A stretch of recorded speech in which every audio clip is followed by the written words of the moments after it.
Okay, so here are the parts for the takeoff arbor. Got obviously the arbor itself. We've got two collars. We've got the pinion that I've cut, and then we've got these two slip washers as well. So we've got this domed triangular piece, which I've tried to work hard, and we'll see in a minute if it's hard enough. But there's a slip arrangement on this, so this allows us to adjust the time basically. This pinion needs to slip, so rather this pinion being locked on here tight, it's essentially going to slip on the arbor. And the way this works is that there's a little pin on this pinion, and there's also a little pin on just this single collet. The collet on the back, or the collar on the back, is plain. And essentially what we'll do now is try and assemble this.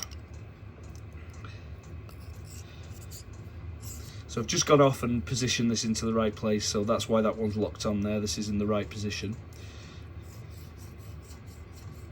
That feels quite fairly loose on there, so I've got a nice fit. I reamed this, I've got a nice fit, and it does spin nicely.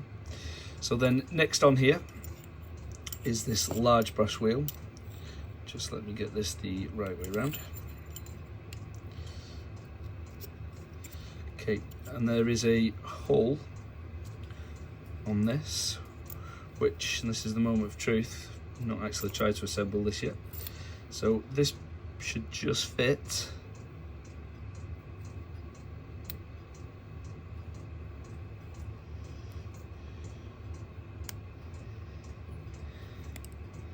And it does. Okay, so happy days. Okay, so that's fitting there with the pin. So now you can see that actually the whole thing's rotating. That pin is locking that slip washer onto the pinion.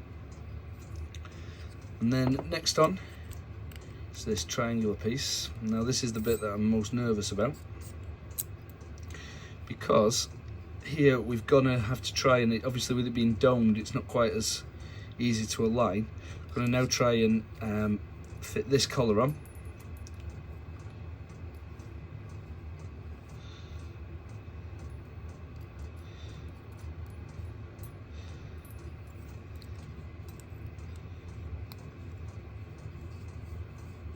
Okay, here we go.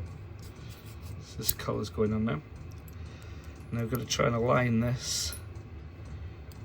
So I might do this off camera now, because I think this is going to take a few seconds, but essentially got to get this pin now into the triangular piece so that the collar and the triangular piece are locked together, and the pinion and this slip washer are all locked together, and then obviously compress the whole thing together. Yeah, off camera job, because now this one's unclipped. Okay, and there's the arrangement for the slipping pinion. So you can see there, you probably can't see, but essentially that is slipping on,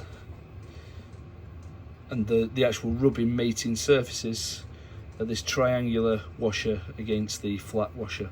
So that's how that arrangement is working. So we'll mount this to the clock now and just see how it looks. Okay, so there is the takeoff arbor mounted with the slip washer action in place. And a happy accident has come out of all this.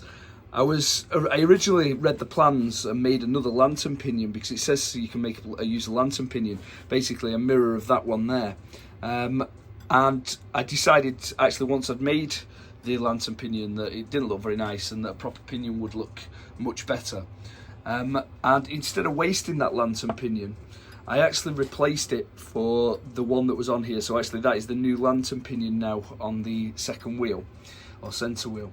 And what I did differently this time is on this one here, I used 1.3mm trundles, and actually 1.4mm trundles are actually more like what's in the plans, and I couldn't get them a year ago or 6 months ago when I made that. And what's happening now, all of a sudden, my problems have gone away, in that the escapement is working perfectly as it should, a locking motion on both sides. And also, I've gone back to the original steel weight as per the plans, instead of having to use this huge brass weight with extra weight on top. And I think what's happening now is that the 1.4mm trundles are causing a better rolling action and a more even distribution of that force over this centre wheel. I think this one actually was locking up a little bit because of the smaller trundles, and I thought if anything the bigger ones would cause that, but I think actually this nice little accident has really helped. So, gonna move on to the motion works next, and thanks for watching.